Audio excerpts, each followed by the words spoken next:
जय हिंद दोस्तों। आज हम सीखेंगे देखो 7वां क्वेश्चन और 8वां क्वेश्चन क्लास 12 मैथ्स लेसन 2 और एक्सरसाइज 2.1 का 7वां और 8वां क्वेश्चन। तो देखो 7वें क्वेश्चन को हमें हल करने के लिए क्या पता होना चाहिए, रेंज पता होनी चाहिए। तो रेंज मैंने आपको वीडियो में बता रखी है, उसकी लिंक मैं डिस्क्रिप्शन बॉक्स में दे दूंगा, तो आप जाकर उसे देख सकते हैं। तो देखो यहाँ पर हम 7वां क्वेश्चन देखते हैं। तो हम इसे क्या लिखेंगे, यहाँ पर सेक इनवर्स और बराबर का निशान जरूर लगाएंगे। देखो सेक में हमें पता होना चाहिए 2/रूट किसकी वैल्यू होती है। तो 2/√3 वैल्यू होती है 30 की। तो यहाँ पर किसकी वैल्यू होती है, सेक 30 की वैल्यू होती है। तो देखो यहाँ पर ये तो कैंसिल हो जाता है, क्योंकि देखो यहाँ पर एक क्या लिखा हुआ है, इन्वर्स में लिखा हुआ है, यानी इसका मतलब हुआ 1/सेक। इसका मतलब क्या होता है, 1/सेक, तभी तो ये इन्वर्स में गया हुआ है। तो देखो ये तो कैंसिल हो जाएगा, बचेगा 30। अब देखो हम 30 को लिख क्या सकते हैं, 30 को हम लिख सकते हैं π/6। π/6 मतलब पाई को क्या लिख सकते हैं, 180 लिख सकते हैं।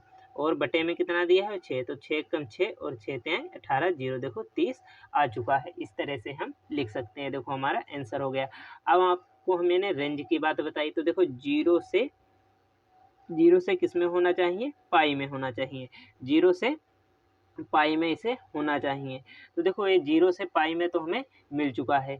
और देखो इसमें एक चीज़ और होती है, इसमें हमें लेना क्या नहीं होता है, तो इसमें हमें π/2 यानी 90 को नहीं लेना होता है। नहीं लेना होता है क्योंकि जो हमें पता है कि सेक 90 का जो मान होता है वो क्या होता है, अनडिफाइंड होता है। उसका मान क्या होता है, अनडिफाइंड होता है, यानी वो मान नहीं निकाला जा सकता है, इसीलिए इसे हम नहीं लेते हैं। तो हमने देखो पहला क्वेश्चन कर लिया है। अब इसी क्रम में हम देखो देखते हैं अगला क्वेश्चन। अगला क्वेश्चन है कॉट इनवर्स √3, इसका मान निकालना है। तो आपको पता होना चाहिए कि कॉट में √3 किसका मान है। तो देखो कॉट में √3 है वो कॉट 30 का मान है। तो यहाँ पर हम लिखेंगे कॉट इनवर्स, और इसे हम लिखेंगे कॉट, इसे हम डायरेक्ट लिख सकते हैं π/3। π/3 लिखेंगे तो इससे ये कैंसिल हो जाएगा और हमारा आंसर आ जाएगा π/3। तो इसकी भी रेंज आपको पता होनी चाहिए। तो इसकी भी रेंज क्या होती है, इसकी भी रेंज होती है 0 से पाई होती है, 0 से पाई होती है। देखो यहाँ पर मैंने इस तरह का चिन्ह लगाया, यहाँ पर इस तरह का। तो ये क्या है, इसे जानने के लिए आपको पहला वीडियो देखना होगा, आप उसे जाकर देख सकते हैं। तो हमने आपको यहाँ पर 2 क्वेश्चन बता दिए। अब आगे के क्वेश्चन हम अगले वीडियो में सॉल्व करेंगे।